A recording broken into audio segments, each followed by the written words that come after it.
жеткен Рамазан айы мүбәрәк болсын. Сіздермен бірге ой өрнегі каналы және де бүгін біз қарастыратын тақырып қазақ қоғамындағы харам мәселесі. Жоба атауы қазақ қоғамындағы харам мәселесі. Жоба авторларымен таныстырып өтетін болсам, юриспруденция мамандығының бірінші курс студенттері Есенбекова Елизавета, Нұржанқызы Шапағат, Қалжан Рахат және де Мақсатбек Арсен. Ең алдымен харам деген терминнің мағынасына тоқталып кетсек, харам араб тілінен аударғанда тыйым салынған деген мағынаны білдіреді. Бұл термин сонымен бірге Қадош еврей түсінігінің және Рим құқығы мен діндегі қасиетті ұғымның тұжырымдамасының араб тіліндегі баламасы бола отырып, бір жақты деген мағынаны білдіреді. Ислам фикхында харам Аллахтың тыйым салған кез келген іс-әрекетін білдіру үшін қолданылады және адамның іс-әрекетін, адамгершілігін анықтайтын 5 исламдық өсиеттің бірі болып табылады. Харамның түрлеріне келетін болсақ, харам манифестке немесе жанама көрініске байланысты екі түрге бөлінеді: харам лизатихи және харам лигаричи.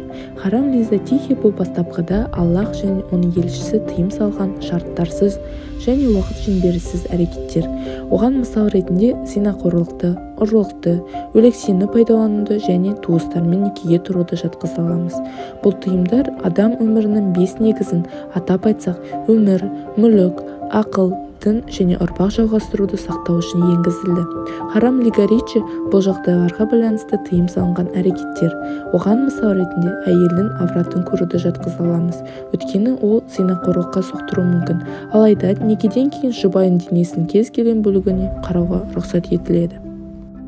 Мұсылмандар үшін харамның ең айқын мысалдары мен Құранда тыйым салынған әрекеттер болар: ширк, ата-аналарға деген құрметсіздік қатынасы, құқықсыз кісі өлтіру, зина, ұрлық, жалған куәлік, тағамдық міндеттемелерді бұзу, тату және тағы басқалар.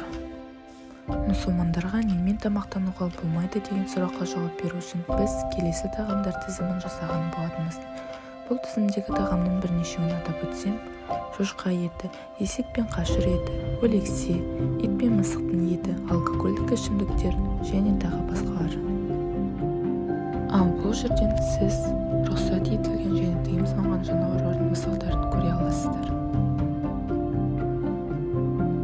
Жеуге болмайтынын нақтырақ айтып кететін болсақ, шариғат бойынша мұсылманға өлексені, яғни табиғи өліммен өлген немесе мұсылман дәстүрін сақтамай өлтірілген жануарлардың етін жеуге болмайды.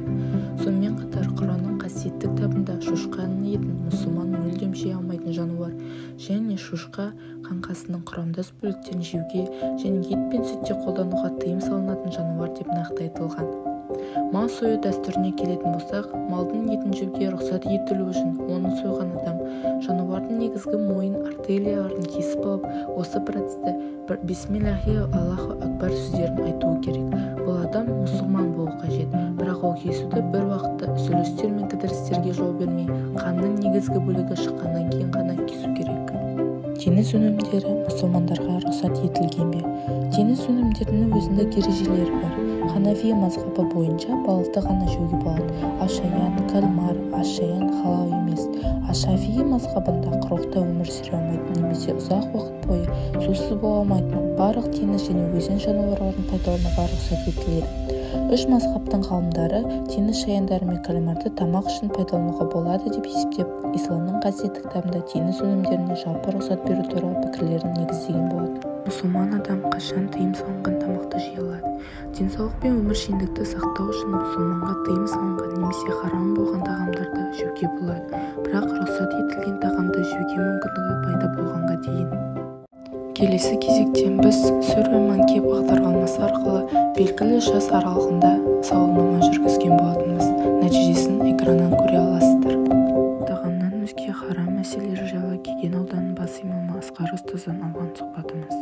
Ер мен әйел үйленгенде ер адамға алтын тағу неге харам болды? Ол қаншалықты жаңағыдай шариғатта қандай деректер бар шариғат бойынша? Енді көбінесе хадисте де келеді ол.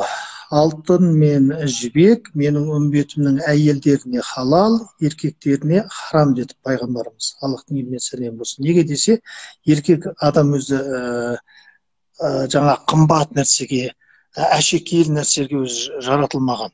ол тағылса, ол киілсе, ол мемендік тәкаппарлыққа барады, соңын өзінен төмен санайды елдерді. Өйткені бағалы нәрсе адамды адастырады да тұрады, биіктетіп тұрады. Тәкаппарлық әлбетте шайтаннан ғой. Сол адам баласы менсінбеген. Сонымен оған қарсы жау болып шыққан. Сондықтан ерлерге алтын тағу өзі бұзатын нәрсе болғандықтан, оның бойында алтын жарамсыз болып тұрады, ұнамсыз болып тұрады. Кімге жарамды, кімге ұнамды? Әйел затына. Өте әдемі, өте қымбат болса да, бірақ әйел заты қазақша айтқанда ешқашан ол нәрсеге қанағаттанбайды екен. Бір алтын болса, ол екеу болса, ал жібек болса, одан да қымбат мата болса екен дейді. Ол нәрсе әйелдерді бұзбайды екен. Әйелдердің көркін, әсемдігін беріп тұрады.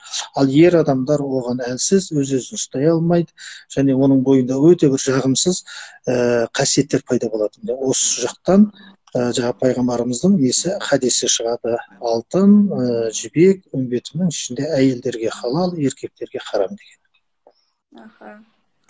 Сақалды қырып тастау қаншалықты дұрыс, қаншалықты бұрыс? Сақал қою сүннет, пайғамбарымыз Аллахтың едімен сәлемі болсын, әлбетте сүннет. Сақал шыққанша әлбетте, менде де жоқ екенін көріп отырсыз, алып қоямыз. Бір қалыпты болғанда ағала болып тұрмасын дейді пайғамбарымыз да, Аллахтың едімен сәлемі болсын. Бояңдар дейді, боялады, күзеледі, алынады. Қазағымызда мына жер ашық болады, мына жерде аты сақал болады, мына екі мұрт болады, ерінен түспеу керек. Ерінге түскен сақалдың несі, талшығы тамақты арам қылады дейді. Мына 4 елден кейін 2 ел ұзындықпен ғана сол алдында асқа түспейтіндей болу керек, оған түседі, тағы да арам болады. Өйткені сақалды білесіздер, шаш сияқты ластықты тартады өзіне. Сондықтан оны күте білу керек, оны ала білу керек, қоя білу керек. Оны енді әдемі өсіп тұрған, өзіне сән беріп тұрған бір жағы сәндікке жастар қойып жатыр. Бірақ сақалдың жолы әлбетте өзінің ер болуы, өзінің мұсылман болуы, өзінің тағы ата болуына лайықты нәрселер. Ата сақалың бар, қандай жаман сөз айтып жатсың, ата сақалың бар, қандай жаман жүрісте жүріп жатсың дейді. Сонымен тоқтатқан екен. Бір жағы сүннет. Сақалды адамның істеген істері байсалды, байыпты, бір жақ өзін үлкен көрсетеді, орталарында сый құрметке лайық болады. Сауабы көп енді, сақал сауабы. Оны алып тастау енді обал нәрсе енді. Бір амалсызда, мәжбүрліктен алмаса, күте алмаса, мүмкін ота жасатып жатқан кезде бір жерінен оны алуға тура келсе, әлбетте алады, өйтпесе сақал әлбетте қоямыз. Қою керек. Нарда ойынын ойнау қаншалықты дұрыс деп ойлайсыз? Нардың екіге бөлініпті, ғалымдардың көзқарасы. Бір айтыпты, егер ішіне құмар кірмесе, жаңағыдай ақша тігіп, біреуді кемсіту арқылы болмаса, ол жиіркенішті депті, бірақ халал демепті оны. Ал харам дегені уақытты өлтіру депті. Өмірде өзі қысқа ғой. Өмір сынақ, балаға беретін уақытың, жарға беретін уақытың, әке-шешеңе беретін уақытың, бауырыңа, қоғамға, соның бәрін осы бос уақыт еріккеннің ісімен айналысу, әлбетте бізде ол харам деп бір ғалымдар неғыпты, құптапты. Бұл тағы бір жағы имам Мәликтен айтылады. Жүніс сүресі 32 аятында айтыпты: хақтан, Алладан кейінгі артында тек адасқандық қалады депті. Сонда Алланың бұйырғанынан басқаны адам өзіне табу, соны ізденіп, оның бәрі адасқанға апарады екен. Сондықтан егер құмарға салынып, былай қарасаңыз, уақытын өлтіріп, оның бәрі уақыт өзі бағалы нәрсе, оны ысырапқа жіберу, түкке жаратпай тастау. Қазір жетпей жатқан уақытты қазір ұстай алмай жатырмыз. Уақыт тоқтамайды, уақытты қуып жеткен адам жоқ. Сондықтан дін, Алла пайғамбары неден тыйса соны тыйылып, нені ұстанса соны ұстану біздің қателеспейтін тура жолымыз енді. Алтын уақыттарыңызды бөліп, біздің видеоны аяғына дейін қарағандарыңыз үшін мың алғыс. Назарларыңызға рахмет.